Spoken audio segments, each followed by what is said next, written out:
독도혈통이란 이유로 저렇게 잘 먹고 잘 사는구나. 진짜 반발심이 많이 들 것 같거든요. 계속 이 망권을 꼭 유지하고 싶을까? 2013년부터 22년간 6천여 명의 탈북민들에게 김정은에 대해서 어떻게 생각하냐 55.5%가 부정적으로 답했습니다. 54.9%가 김주에 대해서 반대했어요. 이렇게 많다고요? 그래서 저희 이만감에서 특별한 분을 모셨습니다. 김영호 통일부 장관 모셨습니다. 북한 주민들의 의식에 커다란 변화가 있다는 걸 확인할 수 있습니다. 김주애로 전력이 4대 세습이 된다고 한다. 북한은 더 어려운 그런 상황에 직면할 수밖에 없을 것이다. 최신 북한의 실상을 최대한 빨리 확인할 수 있는 방법. 바로 이분을 통하면 되죠. 그렇죠. 일명 쓰레기 교수님. 일명 쓰레기 교수님. 강동원 교수님입니다. 와, 오랜만에 오셨어요.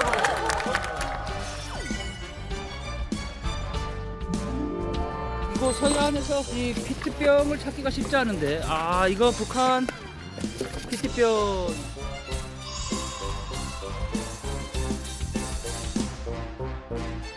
강동원 교수님께서 최근에 쓰레기뿐만 아니라 북한 내부의 모습도 카메라에 담으셨다고요?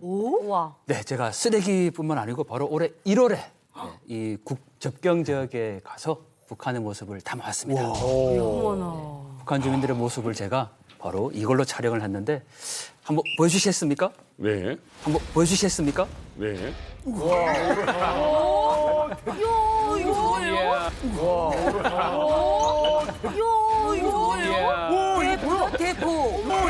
대포. 이거 발 찍고 이러는 거 아니에요? 야, 이거 월드컵 때 저 골대 뒤에서 기자분 나 저만한 건 처음 보는 것 같은데? 대포야. 야, 이거 도대체 얼마짜리예요? 일명 대포 카메라.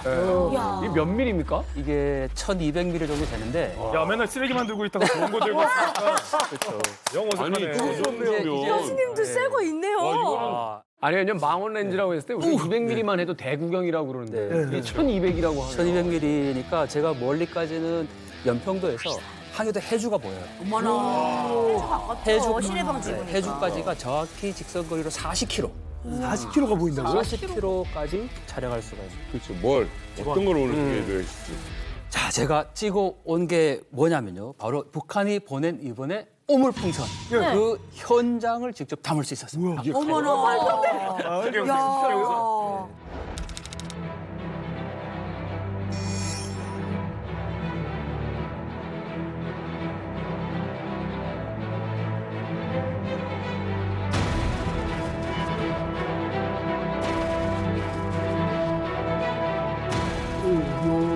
우리나라 친구. 야, 우리 측에서 찍은 거네요. 대한민국에서. 진짜요?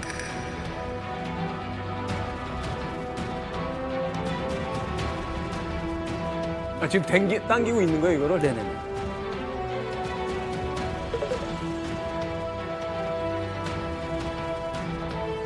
지금 안 이란다. 지금 저 닫고 있는 거예요?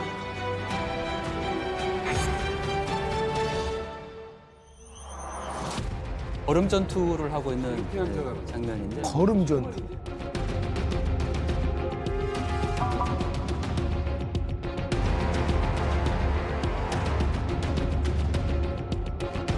사람들이 불쌍하다, 사람들. 아니, 기계를 쓴대잖아. 사람들이 힘이 없어 보이잖아. 네.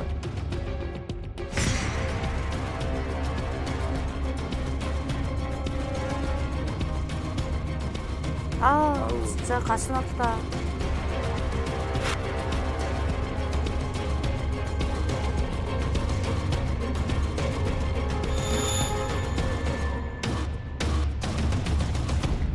기계화가 전혀 안 돼 있는 거예요. 다 김여정 직접 지가 담아. 걸음 안 쓰고 왜 그럼 밑에 사람들?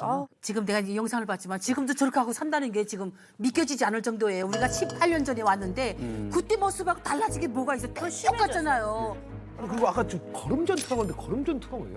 이 중학교 1학년부터 이런 일을 하거든요. 근데 군대 나가서도 보니까 중대별로, 부대별로, 뭐 또 분대별로 이렇게 고름 생산을 하라고 준단 말이에요. 네. 과제를 준단 말이에요. 그런데 군의소에서 쓰는 우리 군부대에서 쓰는 화장실에는 없어요. 한 방울도 없어요.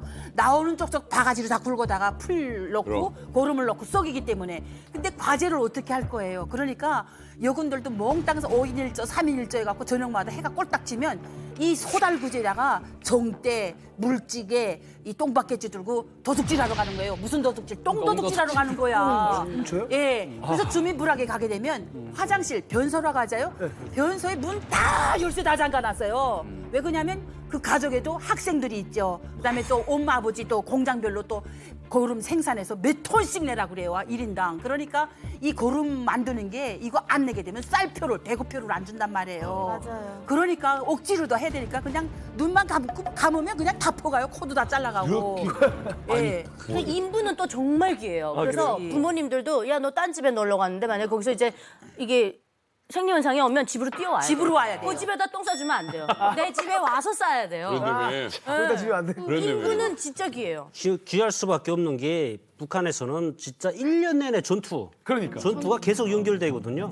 봄에는 뭐 농사차비들 다 해야 되니까 농사차비 뭐 전투 뭐 풀베기 전투 뭐 가을고지 전투 뭐 전투라고 하면은 다 내가 지금 나열을 할 수가 없는데 가장 중요한 게 첫 전투거든요. 새해 첫해 나가서 김정은이한테 이렇게 순서 다 하고 충성맹세 다 하고 그 다음에 바로 나가서 하는 일이 이거 똥 나르기거든요. 근데 그것도 좀 웃긴 게 그 똥 나르는 것도 이렇게 선전용으로 써야 되다니까 몇 시까지 집에서 준비한 똥을 다 가지고 모여라 하거든요. 그러니까 똥을 다 가지고 쫙 이렇게 지금 대기하고 있거든요. 똥행렬. 하고 그거를 또 촬영하는데 거기다 뭐 붉은기까지 시날림이 뭐 자력갱생 뭐 변육이 해요 뭐 저만한 그 네. 똥 나르면서 거기다가 아주 뭐 누룽지 이상 몇 개 쌀용 지분으로 지금 거기다 이렇게 그걸 막 방송원이 10개 차가지고 우리 장군님 계획하신 노래 뭐 농사를 풍년으로 일으키기 위해서 이순실 농장에서는 뭐 100% 달성하다 못해 120%를 달성했대요. 인분이라는 표현을 써요?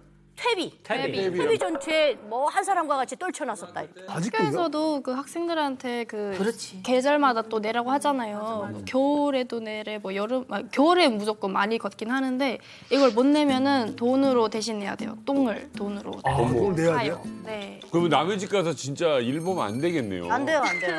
귀한 안 거네. 돼요. 나 오해했네 그동안. 왜요? 이렇게 귀한 걸 보내서. 그러니까 이게 귀한 걸 보냈다고 생각하면 되는 거예요. 풍선에 달아서 예. 선물이네 선물. 자, 그런데요. 이렇게 강두환 교수님이 저렇게 큰 카메라를 가지고 이제 북한의 그 내부 사정을 촬영할 수밖에 없는 것이 북한이야말로 21세기까지도 전 세계적으로 가장 폐쇄적인 국가로서 남아있기 때문인데 최근에요. 이 북한 내부의 실상을 담은 한 권의 책이 공개가 됐습니다. 실상? 바로 이 책입니다. 북한 경제 사회 실태 인식 보고서라고 되어 있고요. 밑에 소제목에는 탈북민 6,351명이 알려준 북한의 실상이라고 적혀 있습니다. 이번에 처음 공개된 거예요. 탈북민들을 대상으로 해마다 우리 정부에서 인식 조사를 합니다. 그래서 뭐 다양한 분야가 있습니다. 국방, 경제, 뭐 일반 생활, 문화.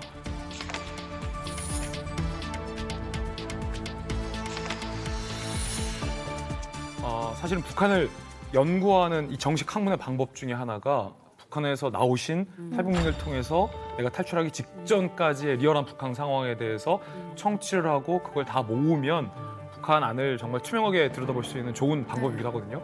정부가 해마다 이걸 해왔습니다. 인식 조사를. 그런데 상급 비밀로 분류를 해와서 일반인들은 전혀 알 수가 없었습니다. 그런데 이번에 정부가 공개를 해서 누구나 다 볼 수 있고요. 2013년부터 22년간 무려 탈북자 6,351명을 심층 면접한 결과가 이 안에 담겨 있습니다. 10년치입니다. 10년치 연구자료. 그 내용을 분석해서 이 책에 담겨 있습니다. 그야말로 북한 사회의 감춰진 모습과 또 김정은 집권 이후의 북한의 변화에 대해서 적나라하게 이 안에 담겨 있습니다. 독일에서도 분단 당시 이런 조사를 했었습니다. 그러니까 독일 같은 경우에는 우리랑 달리 왕래가 가능했거든요. 그러니까 동독 사람들은 은퇴를 하면 소독으로 갈 수가 있었어요. 반면에 소독 사람들은 그와 상관없이 언제라도 동독을 들어갈 수가 있었고. 네, 그렇죠. 그렇게 동독에 들어가서 나온 사람들을 대상으로 이제 인터뷰를 한 거예요. 동독 주민들 대상으로 할 수가 없으니까. 근데 그 사람들이 동독 사람들한테 물어봤더니 어떻든가 동독 사람들의 견해를 물어보는 그 인터뷰를 갖다가 22년간에 걸쳐서 23,000 회를 합니다. 그랬는데 재밌는 건 뭐냐면은 1989년에 베를린 장벽이 무너지잖아요. 바로 무너지던 그해 상반기. 그때 어떤 경향이 나타나냐면은 그 사람들이 이제 보고가 뭐냐면 동독 주민들 사이에서 체제에 대한 반감이 엄청나게 심해졌다라고 해서 사실 아무도 예상하지 못했잖아요. 이게 무너질 거라고. 근데 미리 예측이 가능했던 거죠. 어느 정도는. 아, 뭔가 일이 좀 벌어질 때가 됐구나라는 예상을 먼저 할 수 있었다라고 합니다. 그래서 지금 뭐 우리 같은 경우에도 지금 한국에 나와 있는 그 탈북민들이 한 3만 명 되나요? 3만 명. 이분들 다 인터뷰를 하게 되면은 그 흐름별로 딱 보게 되면은 어떤 추이 같은 걸 읽어낼 수가 있을 겁니다. 아마. 그렇죠. 자, 어쨌든 이게 잘 사용하면 예언서처럼도 쓸 수 있는 그런 책이 되겠습니다. 자, 그래서 저희 이만갑에서 특별한 분을 모셨습니다. 그간 베일에 쌓였던 북한의 실상을 낱낱이 공개한 이 책을 많은 분들이 볼 수 있게 열어주신 분입니다. 김영호 통일부 장관 모셨습니다.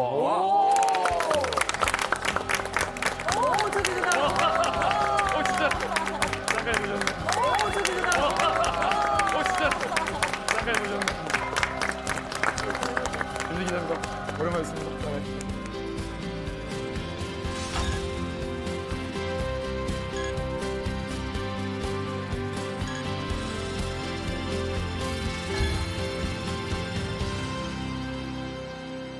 왜 이제 북한 문제 그러면 약간 그 막연하게 추상적으로만 생각하는 경우가 굉장히 많거든요. 근데 이번에 이 통일부에서 발간한 북한 실태 인식 보고서를 보면서 참 놀라운 이야기가 많다라는 것을 새삼 이제 알게 됐습니다. 네, 이제 통일부가 지난 2월 달에 탈북민 6,351명을 대상으로 지난 10년간 인터뷰를 한 결과죠.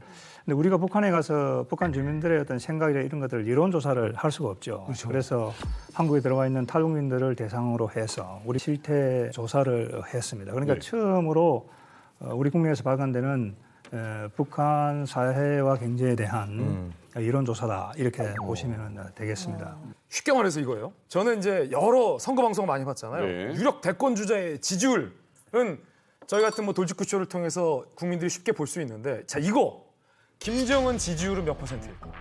궁금하시죠? 김정은이 집권했던 2012년하고 지금 김정은의 지지율은 얼마나 달라졌을까? 그렇죠. 올랐을까? 떨어졌을까? 이건 전 세계 사람들이 뭐 미국도 이건 확인 못해. 근데 여기에는 다 담겼다는 거예요. 가능할 수 있지. 제가 몇 가지 그래서 이 책 안에 있는 지지율 그래프 몇 가지 준비했는데, 자, 첫 번째는 재밌다, 김정은에 대한 평가.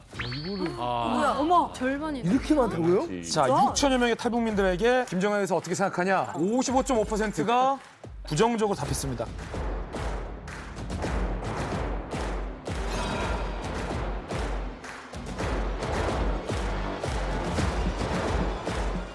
야, 긍정도 있다, 야.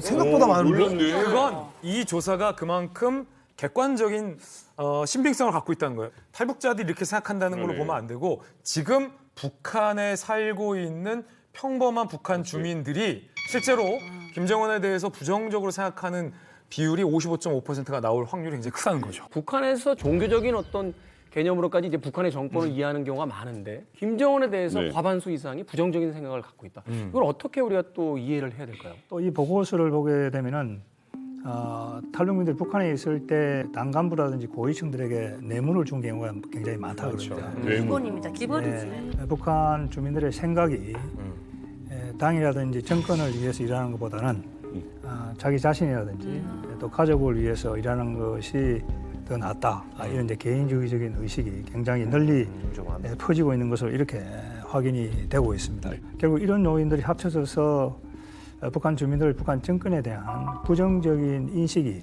꾸준히 높아지고 있는 것으로 이렇게 확인이 되고 있습니다. 작년에 이제 대한민국에 왔잖아요, 리혁 씨? 네. 어때요? 북한에서 있을 때 저는 그 친구들이나 저희 친구들하고 얘기하면은 김정은은 생각이 좀 너무 가볍다는 느낌이 있었거든요. 강하게 말하면은 포화가다 이런 느낌이 있었는데 사회주의 동구권 나라들이 다 붕괴되면서 고난의 행군 때 많은 국민이 죽고 이 민심을 달래우기 위해서 좀 정책을 좀 풀어놨거든요. 시장 개혁도 그래 좀 이런 전반적으로. 숨쉬게. 오히려 배급을 못 줘서 좀 많이 죽긴 했지만 네. 오히려 이덕세 번의 맛을 알게 되면서 좀 이렇게 부자들이 많이 생기고 좀 긍정적인 판단이 있는데 지금 김정은이는 반대로 김일성 이대처럼 번의 욕심이 없고 당의 명령만 충실하는 인민들로 도로 반대로 만들어 놓기 위해서 애쓰거든요. 이미 돈 맛을 다 알았는데 이거를 싸구려 지워라 하고서 지금 강경하게 밀고 나가니까 반발할 수밖에 없는 거죠. 16년도에 왔다고 그랬잖아요. 네. 어린 시절이었지만 네. 오히려 그때야말로 진짜 세뇌가 제대로 되어 있을 때 아니에요. 네, 저는 약간 저희 아버지께서 저희 집안이 좀 밀수를 하던 집안이었거든요. 이렇게 방송에서 밀수를 자신 있게 얘기하는 이만가 봐도 참 여러 직업군을 만나요. 네, 그래서 저는 그렇게 막 섞기, 막 그 당에 막 충실하는 그런 성격은 아니었어요. 김정은이 집권하면서부터 막 약간 젊은 사람이고 또 약간 유학 갔다 왔다는 얘기도 돌았었거든요. 네. 그래서 뭔가 좀 더 개방 정책적으로 펼치지 않을까. 네. 아까도 말씀드렸지만 약간 밀수업으로 먹고 살았기 때문에 좀 더 활발하게 돈을 벌 수 있지 않을까. 기대가 멀어져가지고 좀 네, 필수도 엄청 개혁개방하면. 맞아요. 기대를 엄청 많이 했었는데 갑자기 철책이 막 2배 가까이 올라가더니만 막 고압전류가 흐른다. 뭐 강에 저희 막 물 들어도 강에 나가잖아요. 빨래도 거기서 하고. 근데 그것도 딱 시간을 정해두고 맞아. 이 시간에만 딱 들어가라 이렇게 하니까 그냥 아빠가 장사가 너무 안 되다 보니까 네.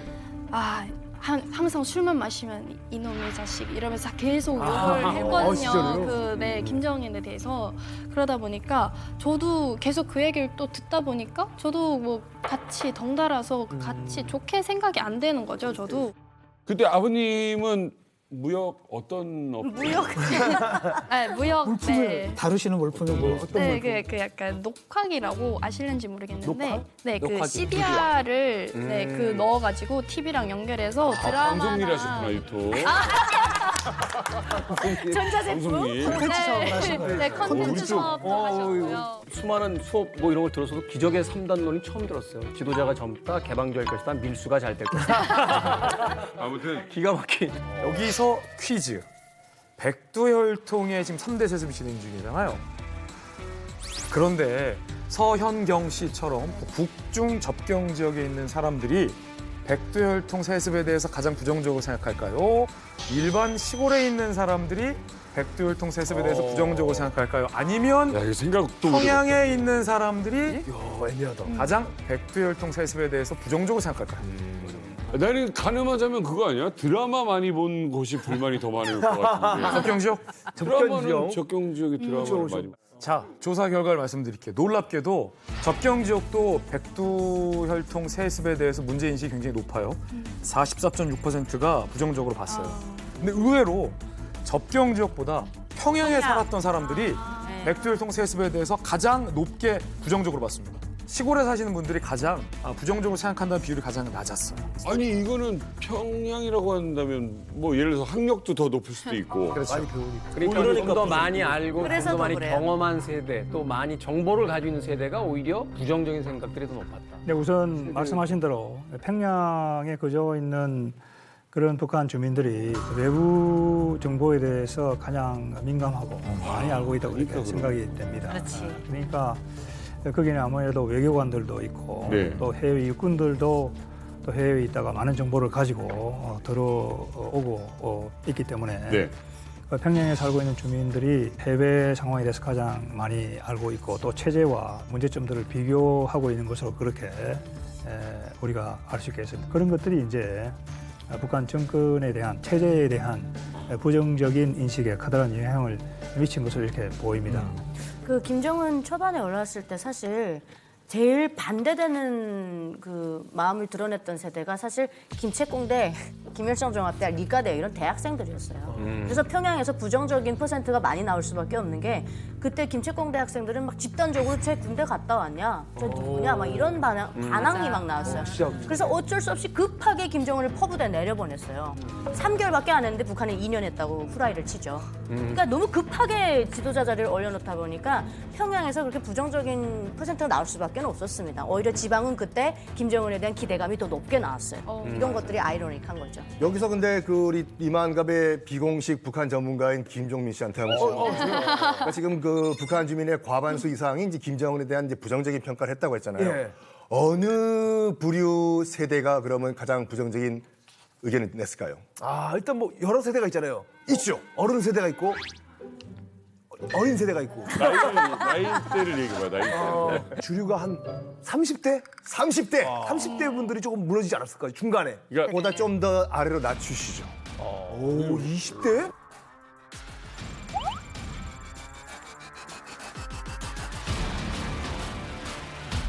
이른바 이제 MZ 장마당 세대인데 장마당은 장사잖아요. 장사를 하는 이유는 뭐예요? 국가를 위해서? 아니, 자기 본인을 위해서. 본인을 위해서요. 내가 돈을 벌기 위해 가지고.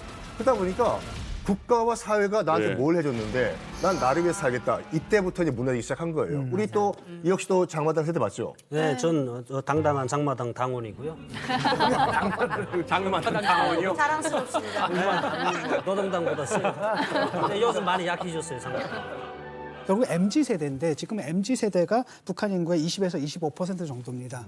근데 사실 MZ 이전에도 그전 세대가 사실 장마당 세대는 1997년, 90년대 고난의 행군 때부터 이미 시작된 거예요. 네. 아주 본격화된 게 지금 MZ 세대들이고 이 사람들은 국가 지금 말하는 배급 체제가 무너졌다? 옛날엔 그랬거든요. 나라에서 먹여 살려준다는데 먹여 살려주질 않네? 그래서 내가 먹고 살았단 말이죠. 그러니까 충성할 일이 없는 거죠. 맞아요. 배급 체제가 무너진 다음에 태어난 세대들이기 때문에 니들이 우리한테 해준 게 뭐가 있고 맞아. 우리가 먹고 사는데 방해만 하네? 이런 거예요. 근데 이런 세대가 만약에 지금은 20에서 25%인데 여기서 10년 지나고 20년이 지나봐요.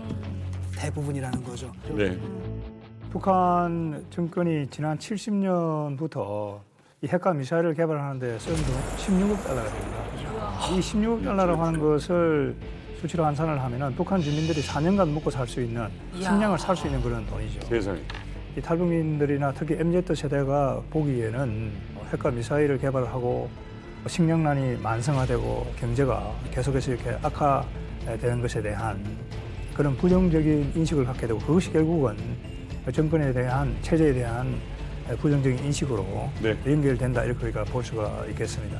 중요한 건 이런 것 같아요. 나이 든 세대들 같은 경우는 점점 상황이 안 좋아지는 것을 삶의 어떤 경험으로서 이제 알고 있기 때문에 이제 김정은 체제가 흔들리고 있고 김정은 체제에서 이제 4대 세습까지 지금 김주희까지 이야기를 하고 있는데 사실 뭐 남한도 마찬가지입니다. 북한의 MZ 세대도 역시 생각하게 될 게 공정과 공평 뭐 이런 것들이 가장 중요한 가치로서 대두가 되고 있는 거잖아요.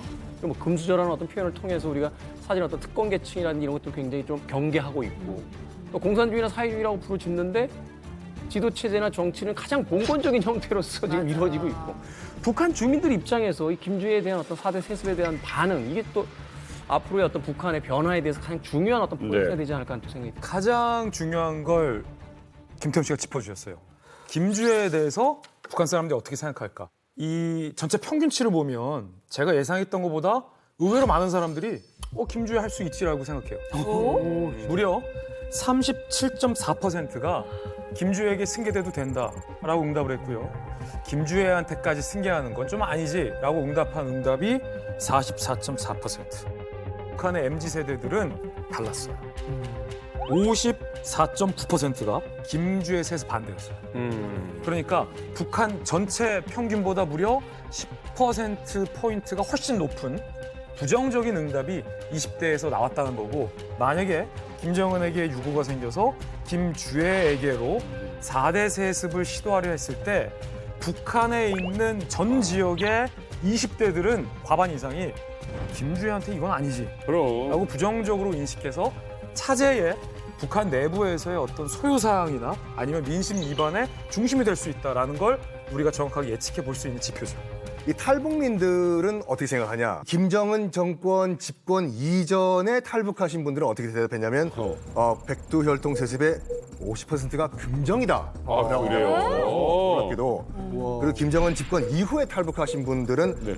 반대하는 의견이 무려 52.8%. 이게 정반대로 나왔거든요. 결과를 보기 전과 결과를 본 그러네. 후에 그렇죠. 어떤 아니 사실 우리처럼 이렇게 투표해서 이렇게 뭐 바꿀 수 있는 것도 아니고 그냥 이대로 어떻게 보면 이제 김주애가 후계자로 되는 걸 계속 지켜볼 수밖에 없는데 그렇죠. 북한 주민들 참 답답할 것 같은데요. 제가 원래 작년도까지 북한에 있었잖아요. 김주애에 대한 그 신격화가 어떻게 해? 작년까지. 처음에 딱 부상할 때 제가 좀 느꼈던 소감이거든요. 그래서 처음에는 TV를 끄요 우선 보기 싫으니까. 저 김정은도 앞으로 후대들, 그러니까 자기 자식들 계속 이 왕권을 굳이 그렇게 무리수를 두면서 꼭 유지하고 싶을까 하는 그런 아주. 의구심이 있었거든요. 근데 확실하게 의지를 보여줬거든요. 내 딸 등장하면서 나는 왕권 포기 안 한다. 37.8%의 무슨 찬성 투표율이 나왔다 하는 게 여기 뭐 이렇게 긍정적인 생각이라기보다는 나는 개인적으로 무슨 기대가 없거든요. 기대가 없어서. 기대가 없거든요. 학생이 해볼 만한데 공부를 안 하면 선생님이 좀 이렇게 만회해쓰거든요. 인민들도 지도자한테 미련이 있으면은 그래도 좀 이렇게 희망을 가지고 좀 이런 게 있는데 뭐 그 자리에 그 누가 뭐 개나 소나 다 올라와도 절대로 정책이 변하지 않는다는 걸 이미 절감하고 있거든요. 자, 이렇게 통계적으로도 벌써 4대 세습을 반기지 않는 북한 주민들이 굉장히 많다는 것을 알 수 있는데요. 최근에 이런 북한 주민들의 화를 더 북돋은 그런 사건이 하나 있었습니다. 한번 그 장면 보시죠. 5월 14일입니다. 평양 전위 거리 준공식 현장입니다. 80층 살림집을 비롯한 다양한 형식의 고층, 초고층 살림집들.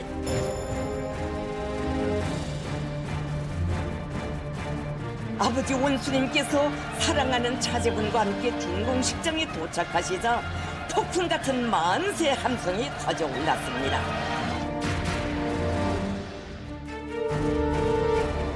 애를 어른같이 해놓고. 어머. 하이힐까지.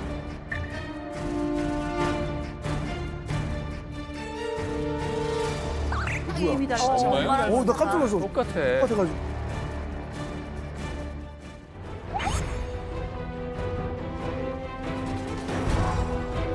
한국식 시술은 절대 안 돼요. 입지 못하게 하는데.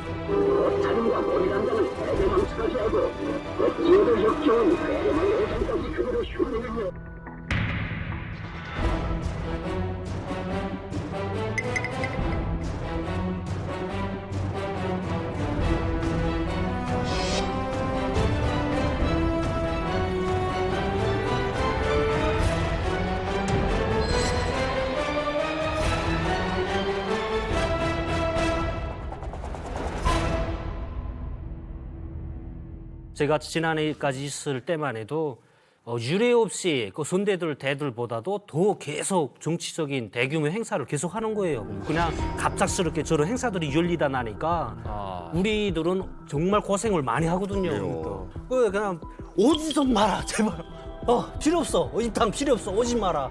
이렇게 돌격대들 이렇게 이사가지 전위거리 이런 거 행사할 때에는 그거 절도 북한은 항상 이 절도 조직 규모 이런 거를 세계에 과시해야지 뭐 마치 이렇게 단합된 것처럼 보인다 이런 느낌이 있거든요.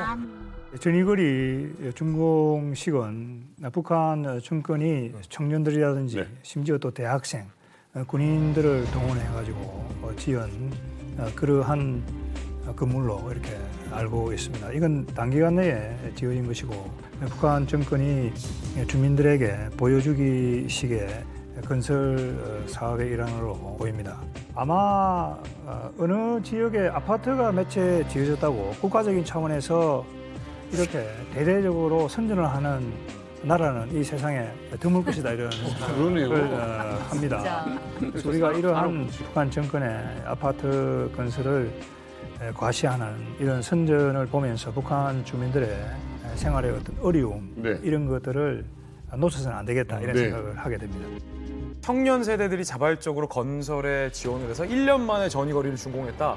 그 자리에 미래 세대를 상징할 수 있는 주애를 대동하면서 시수루에 등장시킨 거죠.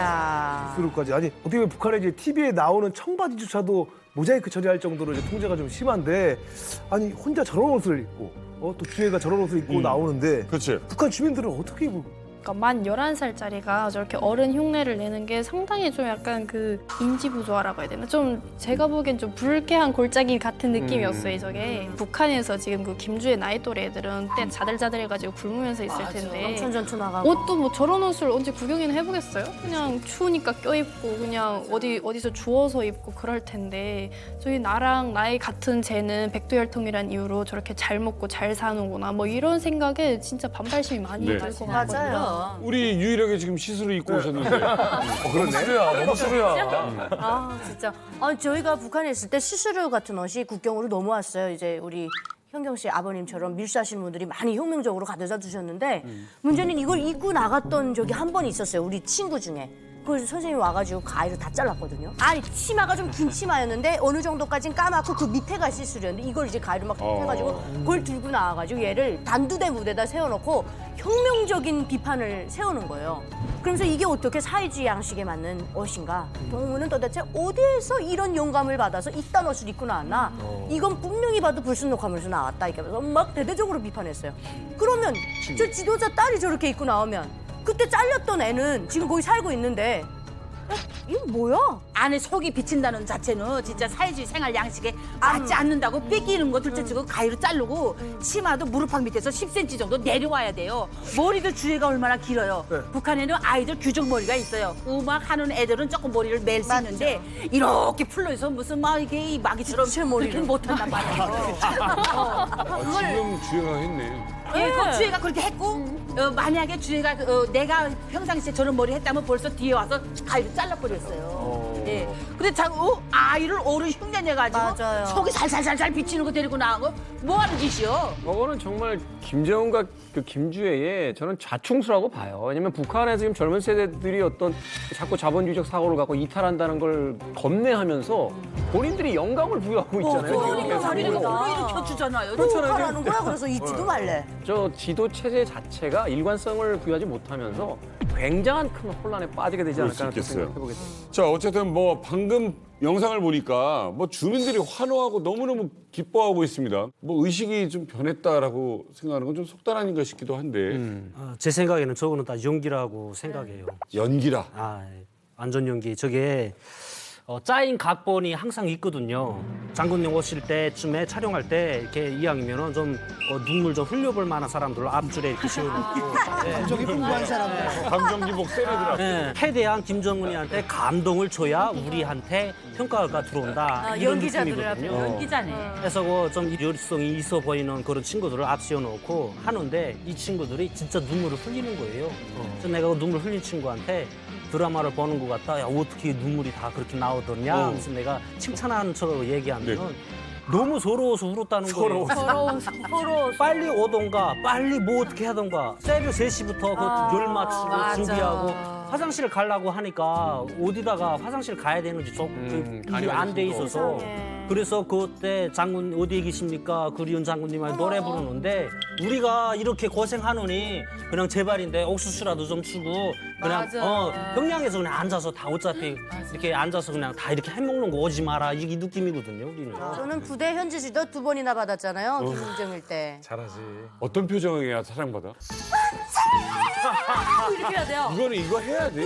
아니 무조건 해야 된다니까.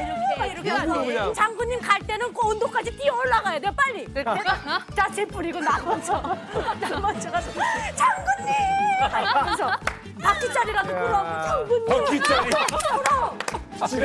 만약에 거기 보이지도 않는 앞에 있어 바퀴짜리 장군님 이거만 고생 오셨으니까 연극이에요. 이렇게 해야 되는 거예요.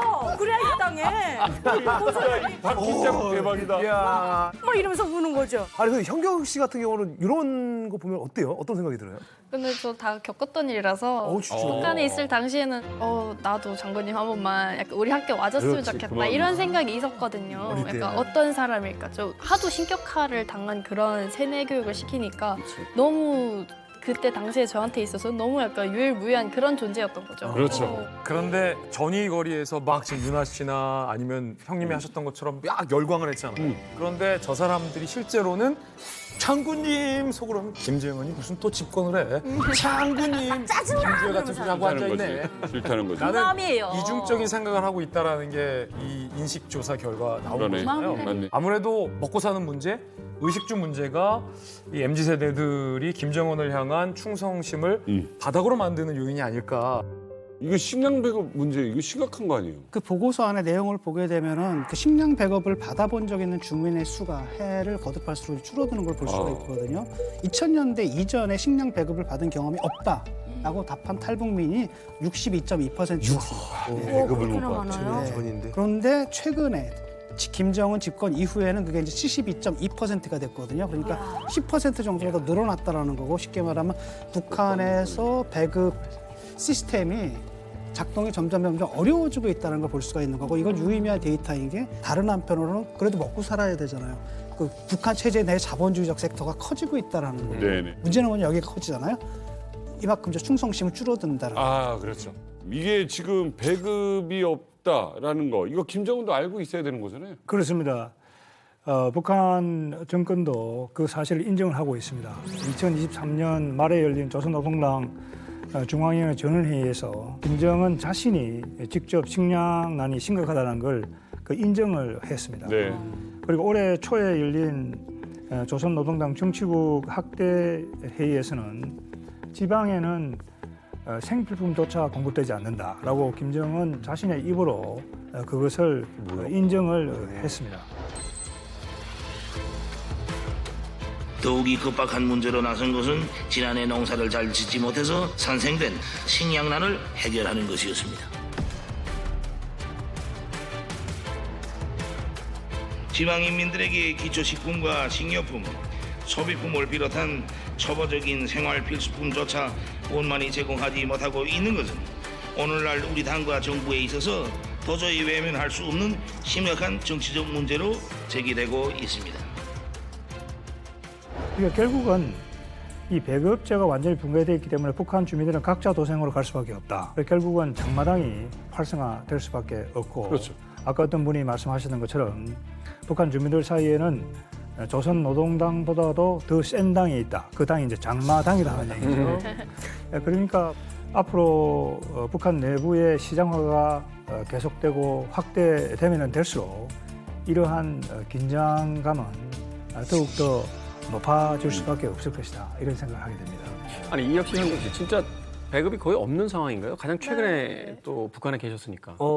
배급은 오히려 반갑지 않았거든요. 죽었다고 해도. 그러니까 실내로 배급받는 단위가 특정한 단위들이 있는데 그 중앙지품을 올려가거나 38호이고 산하 단위들은 배급을 받거든요. 근데 그 배급받는 친구들 보면은 불쌍하거든요. 배급값을 하라는 뜻으로 나오는 거예요. 하고 여기가 다 노동자들 이렇게 쭉 있다 하면은 이 중에서 한두 명은 못 하는 거예요. 근데 그분들은 보면은 당신은 언제 출근하고 출근 안 했고 그다음에 언제 사회과제 뭐 파철 얼마, 학교 가지고 얼마, 지원군설 얼마 이거 다 안 했기 때문에 동무는 못 주겠다. 세해 부담이 너무 많아요. 사탕 과자 뭐 그런 거 있잖아요. 네. 그 무슨 누구 생일날 뭐 이런 거 주는 거 그건 계속 나왔어요? 계속 나와요, 그거는. 그건 나와요? 계속 나와요. 2169 김정일 생일이라든가 김일성 생일 사이로 이때나 뭐 또 요즘 김정은 생일 때도 주는지 잘 모르겠는데 아마 주긴 할 건데 양이 많이 줄었어요.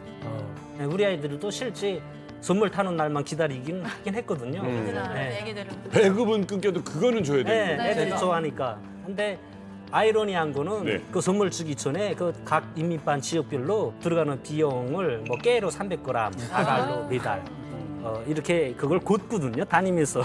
먼저 성금 떼어가고 그다음에 이제 후불로 주는 거군요. 네.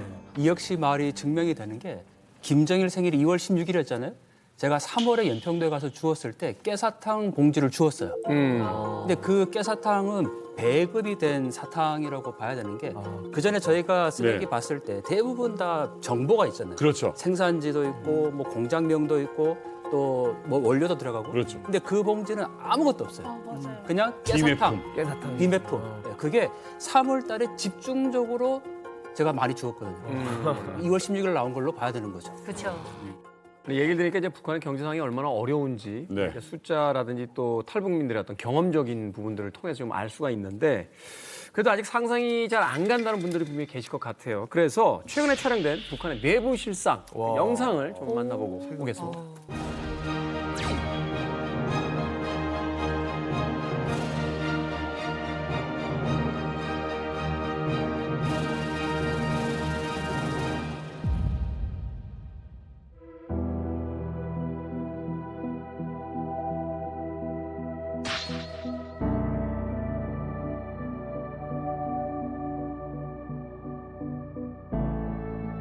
저 나무 없는 거 보세요. 나무 없어요 이제는. 똑같이 지금도 이준이. 오히려 더 안 좋아진다니까 상황이.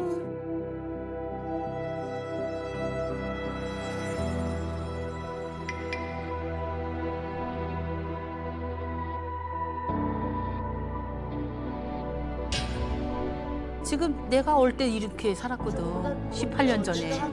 이것도 좀 난 거예요. 이것도. 우리나라 한 60년대 뭐. 저 보세요. 주택가도 도로 정비가 안 돼 있으니까 엉망골목이라고.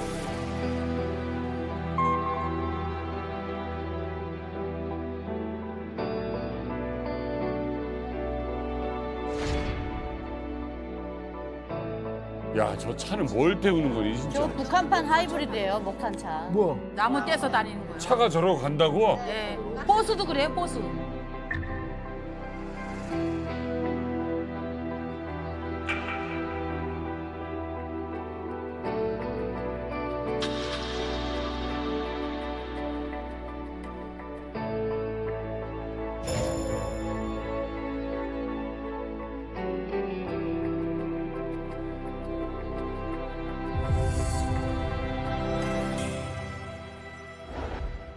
근데 저 지방의 대부분 모습이 저래요. 그래도 오히려 지금 딱 보니까 더 심해져요. 오히려 후진합니다. 그땐 그래도 산이라도 이게 나무라도 있었는데 이제 나무가 한 대도 없어요. 그래서 지금 뭐 김정은이 뭐 이번에 보니까 뭐 지방 살리기 뭐 20승 10승 정책하면서 막 내놓더라고요. 그 정도로 지금 지방이 열악한 거 김정은이가 알아요. 그래서 뭘 해보겠다고는 하는데 나라가 거진데 뭘 어떻게 해보겠습니까? 예, 지금 알 뿐이에요. 그리고 뭐 심각해. 선물집 해가지고 준다고 이런 거 나오죠. 어머. 그 선물집 해봤자 아유 골치만 아파요. 관리해야 되지. 야야야, 나는 야 하나원이 나올 때 야 10층 준 거야. 막 울고불고 해서 하나원하고 연결해갖고 2층 받았어요. 야, 내가. 아파트 사는 건 불안 나올까 봐. 좀 줬는데 준다는 거 너무 좋아. 나한테 얘기를 해요. 10층에 올라가면 좋고 뷰도 조용하고. 좋고. 이런 건 얘기를 해주는 거예요. 싫습니다. 나는 2층 주시오. 그래갖고 우리 관리사무소 해가지고 2층 받았잖아요. 목이 저 깨물렸겠네요. 목이 이제 지금 떠들어서 못 살겠더라고요. 차가 너무 많아가지고 차 소리에 신경질 나더라니까. 아니 장관님 좀 배려를 해주셔야지. 그때는 장관님이 알았어요. 그러니까 아마 북한에서는 전기가 제대로 공급이 안 되니까 맞아요. 엘리베이터가 물안 이제 나올 작동 안 하니까 또 물도 오죠. 잘 안 나오니까 뭐가 안 도니까. 아마 탈북민들이 이제 한국에 와서 아파트를 배급을 받을 때 몇 층을 받는데 한국은 10층이든 뭐 11층이든 물이 잘 나오고 위로가 있어. 엘리베이터 잘 되니까 진짜 이게 지금 기가 막힌 일입니다. 성킴 교수님. 네. 자, 배급도 제대로 없어요. 시장 경제는 또 제대로 돌아가지도 않아요. 이거 뭐 먹고 살아야 되는 거예요? 뭐 이념, 무슨 사상, 사회주의, 뭐 공산주의를 떠나가지고 제일 중요한 게 뭔지 아십니까? 배고픈 거예요. 맞아요. 그러니까 솔직히 말해서 소련이 핵무기가 없어서 붕괴가 된 게 아니라 빵이 없어서 붕괴된 거고 일단은 뭐 내가 먹고 살아야 되기 때문에 일단은 장마당을 펼쳐요. 그리고 이제 내가 뭔가 물건을 팔기 시작해요. 원시적인 이제 그 시장 경제가 이제 자리를 잡겠죠. 그러면 당연히 이제 북한 주민들 구성원들 가운데서 사경제에 종사하시는 분들과 일반 국영 경제에 종사하시는 분들의 퍼센테이지를 보면 되거든요. 국영 경제에 활동했던 비율이 23.5%, 그리고 그런 반면에 사경제에 활동하신 분들의 비율이 37% 역전이 됐습니다. 맞네. 그러니까 이걸 봤을 때 소련이 마지막에 그 이제 고르바초프가 이른바 페레스트로이카 개혁 개방 정책을 한다고 하면서 시장 경제를 어설프게 도입을 했다가 죽도 아니다 밥도 아니다 하다가 소련이 붕괴됐거든요. 이걸 봤을 때 슬슬 북한 경제도 국가가 컨트롤이 안 되는 상황이 와가지고 붕괴가 되지 않을까라는 추측도 가능한 거죠, 솔직히요. 북한 같은 경우에는 이제 주민들한테 배급을 해야 돌아가는 시스템인데 그 배급을 못 주니까 그러다 보니까 사람들이 먹고 살아야 되거든요. 알아서 자력 갱생하지 먹고 그렇죠. 살아. 그 가운데서 시장이 좀 펼쳐지는데 그 시장에서 벌이가 여기보다 낮거든. 그럼 젊은이가 어딜 가고 싶겠어요? 노동당에 입당하겠어요? 아니면 장마당에 입당하겠어요? 장마당으로 가지. 장마당이. 그러니까 애들의 그 선호 자체가 달라 버리는 겁니다. 그러네요. 그 다음에 뭐 그쪽에서 봉급 받아야 얼마 됩니까? 3,000원이요. 사탕다는 못 사. 그쵸. 그밖에 안 되는데 여기는 정말 팍팍 돌아가거든요. 라고 한다면 선호가 확 달라지는 거고 결국은 북한 내에서의 두 섹터 사이에서 사실은 이쪽 배급 경제 시스템이 망가지고 이 시장 경제 시스템이 오히려 더 승하고 있는 상태다. 진 교수님이 딱 지적하신 지점이 인식보고서에서도 검증이 되는데 김정은 전후로 배급제에 대한 사람들의 기대감 심리가 리버스됩니다. 완전히 바뀌어요. 김정은 집권 전까지는 사람들이 평균 배급제를 더 선호했어요. 네. 인식조사 결과. 그런데 김정은 집권 이후에 배급제에 대해서 선호도가 시장에 밀렸어요. 그런데 흥미로운 건 김정은 집권 이후 지금 세대에서도 여전히 50대 이상에서는 아직도 배급제가 더 좋다라고 응답하는 응답자가 조금 더 많아요. 왜냐하면 그런데 기능했던 시절에 그 기억이 있는 기억이 거죠. 기억이 있어서. 배급을 한 번도 받아보지 못했던 서형경 씨 같은 북한의 MZ세대들 20대, 30대 초반까지는 배급에 대해서 선호도가 시장에 못 미쳐요. 그러니까 김정은 시대에 들어서 배급제에 대해서 코숨을 치고 있는 거고 그래도 배급을 한 번이라도 받아봤던 50대 이상은 배급에 대한 추억을 지금까지 갖고 있는 거예요. 그렇죠. 도난의 행군 시기 이후로 네. 아예 딱 끊겼거든요, 그게. 그래서 저희 아빠는 뭐 배급 이런 걸 뭐 경험을 못 해봤대요. 그래서 뭐 저희 아빠가 그 대학생 때 의사가 되려고 공부를 엄청 열심히 해서 뭐 시험을 2번 봤는데 뭐 2번 다 떨어지고 나서 이것은 나의 길이 아니다. 딱 접어두고 이제 그때부터 밀수를 시작하신 거거든요. 그러니까 뭐 차라리 그 입당 3,000원, 월급 3,000원 받는 것보다 그치. 밀수고 위험 수당이 있더라도 그게 훨씬 낫거든요. 그렇죠. 식구들이 먹고 살기에는. 그러니까 사경제가 좀 더. 네. 그러니까 이제 북한에서 배급을 받은 계층이 있어요. 북한은 이렇게 딱 피라미드식으로 돼 있는데 여기 카르텔들, 이 기득권 세력이 이 특별한 계층에서만 배급이 다 유지가 되고 당으로부터 위스키 내려오죠. 고급 양복지 이탈리아제로 막 내려옵니다. 여자들 사모님들 것까지 다 내려와요. 또 권한의 행군이라는 게 딱 들어오면서 북한 주민들이 돈을 귀중하게 여기는 시기가 딱 돼버린 거죠. 그러니까 북한 주민들 그때는 뭐에 충성하냐면 장마당에 충성을 하는 거예요. 지금은 두부 파는 할머니도 조선 돈을 이렇게 툭 주면 야, 볼택동이 내놓으라 그런대요. 자기 조선 돈에 대한 믿음이 없는 거예요. 그래서 중국 돈을 깔아서 기득권 세력과 결합을 해서 신흥 부자들이 더욱더 부흥하는. 그러니까 돈으로 부자 되는 걸 원하는 거죠. 뭐 이미 기득권에 진입한 사람들이야 그럴 수 있겠습니다만 그렇지 않은 나머지 주민들 국가의 어떤 배급도 끊겼고 사실 이제 자본주의 시장 경제에 대해서 그다지 큰 어떤 이해도 없는 상태인데 그럼 도대체 뭘 해서 먹고 사는 거죠? 제가 그래서 좀 조사를 해왔습니다. 네. 아이 조사를 안 돼. 직접 다녀와야죠. 잠입 수자 정도는 해야 돼요. 그래 보고 왔는데요. 장관님 내부에 적들이 많아. 이 자리를 어떻게든 자기들이 가져가. 당연히 이제 통일부에서도 네. 조사를 했어요. 뭐로 밥 벌어 먹고 사느냐. What do you do for a living? 그렇죠? 살기 위해서 뭘 하느냐. 재밌는 건 2000년 이전에 실시된 조사에서는 장마당이죠? 라고 응답한 사람이 44.7%로 1위였어요. 나도 장마당. 그런데 최근에는 14.4%로 4위였습니다. 그러면 장마당을 능가하는 다른 경제활동들이 1, 2, 3위에 있다는 거예요. 자, 먼저 3위부터 볼까요? 3위 17.5%가 나는 이걸로 북한에서 돈 벌고 살았어요. 3위는 농사. 배거리 장사. 배거리 장사. 쉽게 말하면 뭐예요 이게?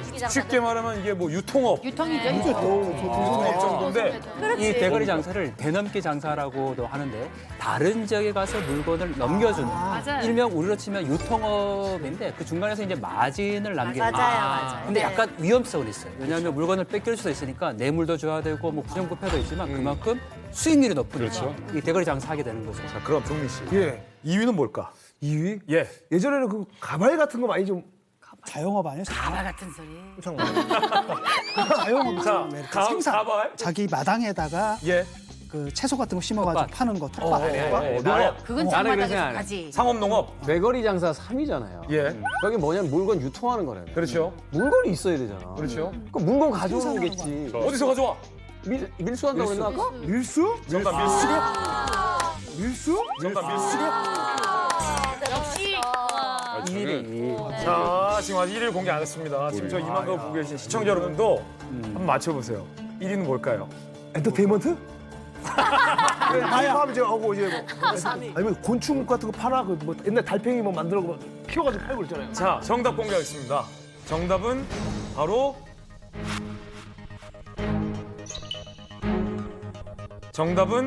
바로 뭐예요? 빠밤 기타. 또 기타?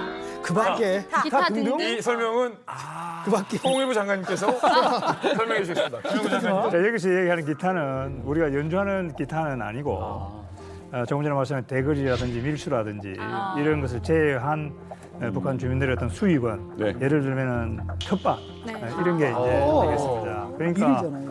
집단 농장에 가서 북한 주민들이 일을 하게 되면은 거기서 생기는 곡물을 농장원에게 배분하지 않고 정권이 그렇죠. 많이 가져가고 또 군대로 많이 가고 김정은 집권 이후에 주민들에게 농장원에 배분되는 것은 불과 한 12% 정도밖에 되질 않습니다. 그러니까 북한 주민들이 텃밭을 가꾸게 되죠. 몇 년 전에 누군가가 개성을 방문을 했다고 합니다. 네. 개성을 방문을 하니까 집단 농장에 있는 옥수수는 키가 1m라고 한다면은 집 안에서 자라는 옥수수는 그보다 3배, 4배가 돼가지고 담 밖으로 보인다고 하는 얘기죠.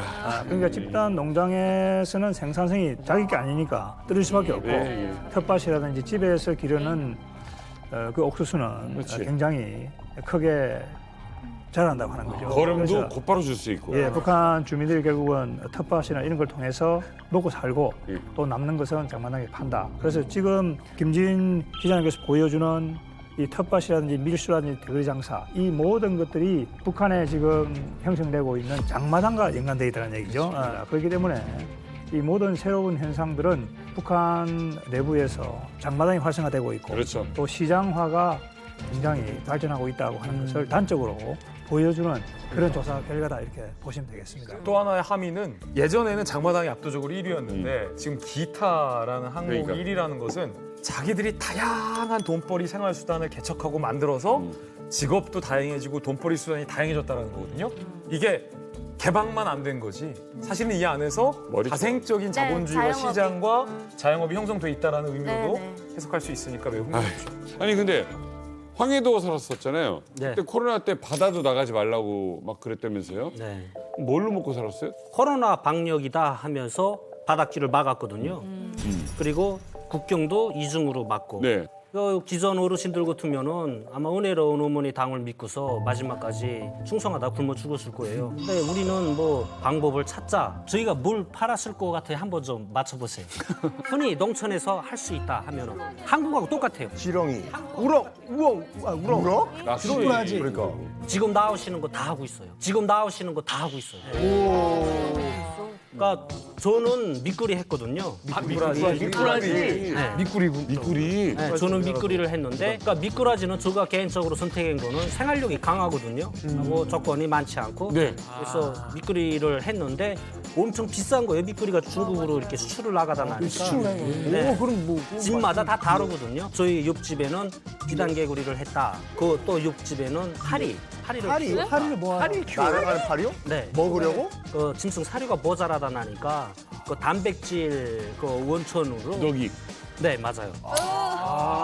대박이다. 아니 우리나라도 해요. 그래서 그걸로 기본 보는 분들이 많았어요. 농촌. 야. 네, 최근에는 이 대규모 뭐 공연장이나 뭐 행사장 이런 데 돌아다니면서 그 버려진 여과담배 담배 꽁초를 줍는 사람들이 많다고 그걸 합니다. 뭐에다 쓰려고? 근데 이걸 뭐 환경을 가꾸기 위해서 쓰레기를 줍는 게 아니고 이걸 가지고 가서 그 새로운 여가 담배로 얘가 재탄생하는 겁니다. 그러니까 이제 요게- 꽁초를 까서 그걸 꽁초를- 모아서 또 새 담배를 새로 만. 근데 이거를 지금도 한다고 해서 제가 놀라웠는데 이거 원조 사장님이 제 친구거든요. 제가 대학을 다닐 때 이 친구는 이 담배 공장 사장을 했습니다. 그럼 담배 공장이 어디 있냐? 자기 집이 공장이에요. 여기 이렇게 된 꽁초를 줍지 않습니까? 그럼 이걸 이렇게 따요. 옛날에 목화섬 보면 이렇게 브러쉬 같은 거를 막 섬을 부풀리는 게 있습니다. 그럼 그거를 이렇게 섬을 깐다 그러거든요. 그래서 이걸 딱 까요. 이게 쫙 부풀어 난 다음에 얘를 대단해. 세탁을 해서 여기다 향도 입힙니다. 고양이 담배, 말보로 담배 그 향이 다르거든요. 그러면 담배를 이렇게 많은데 담배기가 요만해요. 그 집에 가보면 6-7명이 쫙 앉아가지고 이걸 이렇게 딱 마는 거예요. 근데 그때 당시 이 친구, 제 친구가 그 동네 잘생기고 키 큰 남자들은 다 휩쓸고 다녔어요. 그걸 아무리 음악과를 다녀도 얘가 돈을 너무 잘 버니까 남자들도 돈 잘 버는 여자 사장님을 그러네. 쫓아다니더라고요. 북한 경제에 대해서 이야기하는 줄 알았는데 그냥 한이 맺힌 이야기야. 그러니까 자영업이 여러 방면으로 굉장히 발전됐다는 거죠. 아니 잠깐만요. 근데 이게 지금 주민들은 이걸로 먹고 살아야 되는 건데 이거 김정은 입장에서는 이거 폭탄 같은 거 아니에요?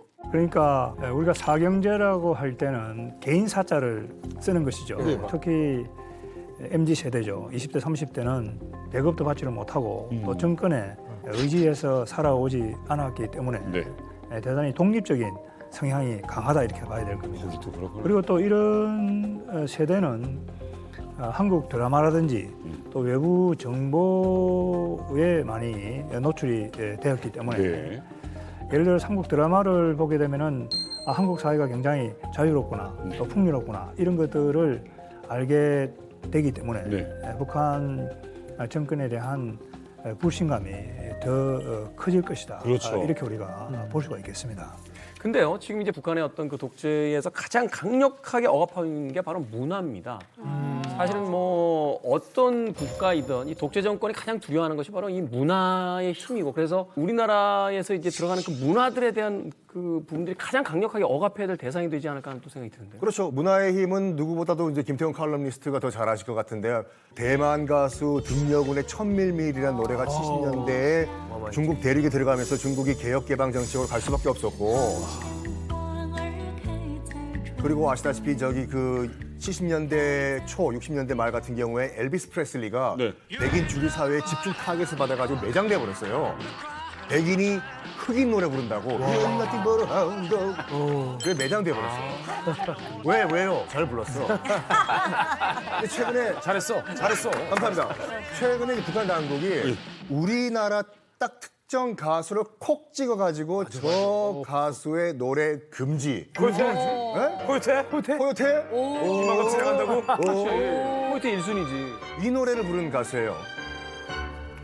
연애는 필수, 결혼은 선택 아무렇.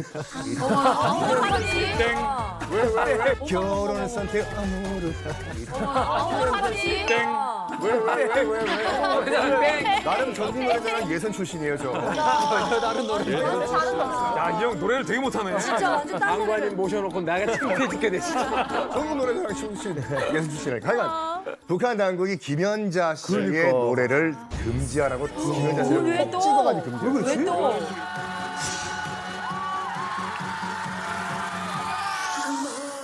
이거는 좀 이상한 게요. 김연자 씨 노래는 너무 좋아서 김정일 위원장이 초대를 해서 불렀던 그런 가수가 김연자 씨입니다.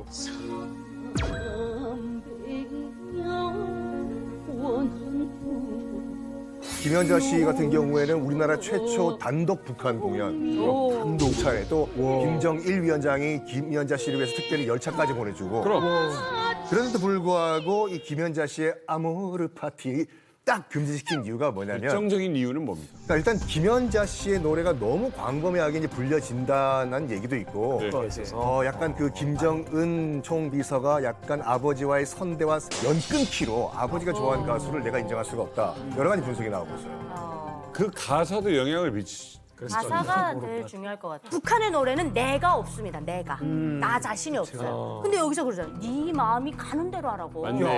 네가 하고 싶은 대로 해. 그러면 이게 젊은 세대들은 그래. 내 인생 내 거야. 김정은이 하란다고 나 안 할 거야. 집단이 아니다. 내가 싫으면 김정은 싫어할 거야.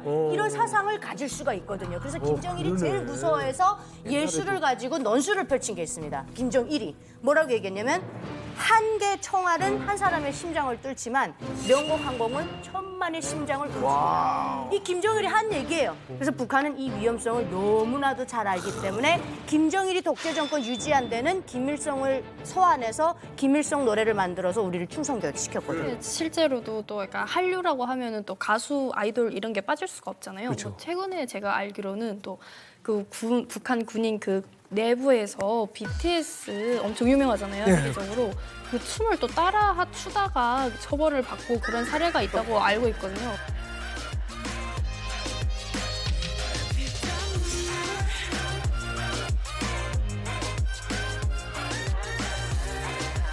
그래서 그만큼 네, 엄청 널리 퍼져 있다는 거죠. 그렇죠. 그런데 문화라는 게 그렇게 해서 막아지는 게 아니잖아요. 그렇죠. 장관님, 이 문화를 이렇게 막는다고 해서 이미 문화에 대한 어떤 예. 맛을 봐버린 젊은 세대가 이걸 과연 국가 정책을 따르겠냐? 이건 좀 다른 문제 아니에요? 그렇습니다. 이제 지금까지 북한 문제를 바라볼 때 네.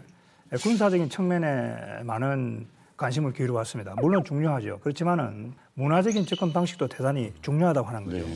북한의 젊은이들이 K-팝을 듣거나 한국 드라마를 보는데 그걸 부모나 누가 강요해서 하는 게 아니거든요. 그럼요. 자기 자신들이 그걸 좋다고 느끼기 때문에 그걸 보게 된다고 하는 얘기죠. 그리고 K-팝이나 한국 드라마라고 하는 것은 북한 젊은이나 북한 주민들만 좋아하는 게 아니고 중동이라든지 유럽에 있는 모든 사람들도 좋아하는 그런 보편적인 특징을 가지고 있다고 하는 얘기죠. 그렇기 때문에 이 얼마 전 통일부가 내놓은 북한 경제사회 실태 인식 보고서를 보게 되면은 네. 탈북민들이 북한에 있을 때 한국 드라마를 봤다고 하는 비율이 83%입니다. 거의 다 본 거예요? 예, 그렇습니다. 83%. 이야. 통계학적으로 20년간 탈북민들이 83%를 봤다고 한다면 그렇죠. 이거는 100%가 봤다 이렇게 아야. 나머지는 안 봤다고 그냥 생각합니다. 예. 예, 그러니까 한국으로 탈북한 청년과 토크 콘서트를 한 적이 있습니다. 그랬더니 그 청년이 이제 북한에 있을 때 한 드라마를 1편부터 5편까지 봤다고 하는 얘기죠.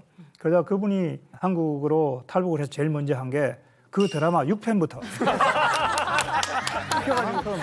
세상에. 이 한국 드라마가 젊은이들에게 주는 그 충격은 굉장히 크다. 그렇기 때문에 그렇죠. 한국의 드라마라든지 한류가 널리 퍼지고 있고 이것이 북한 젊은이들과 주민들의 생각을 바꾸고 있다라고 그렇죠. 우리가 다시 확인할 수 있다 이렇게 생각합니다. 드라마를 16부작이면 15편까지만 보냈으면 좋겠어. 탈북하게. 궁금하게 마지막 왜 찍고야? 어떻게 됐는지. 북한에 있을 당시에는 이거 BTS 그때가 막 불타오른 애가 나왔을 때 김태형 씨 있잖아요. 비.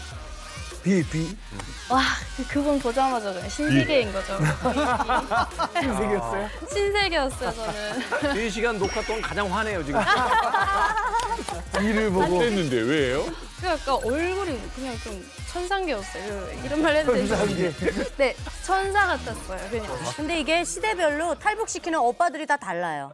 예를 들면 저 때는 송승헌 오빠가 많이 탈북시켰어요. 네. 근데 이제 제가 탈북하고 나서 몇 년 있다가 누구야? 유시진 데이가 딱 나오니까 유시진 데이가 또 대거로 탈북시키더라고요. 제가 할 땐 또 이스키님이었어요. 네, 그다음에 또 뭐 이민호가 갔다가 막 이렇게 되는데 형이라는 방법은 의외로 간단합니다. 어느 한쪽이 짝사랑하면 돼요. 그럼 와요 목숨 걸고.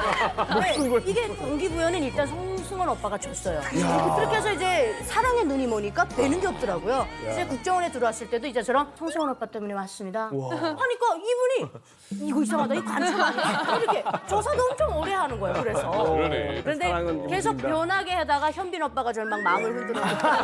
여기 보니까 다른 오빠들이 막 흔들어요. 이제 오빠들이 많거든. 많아요. 그냥 요즘에 공유 오빠한테 빠져 있어요.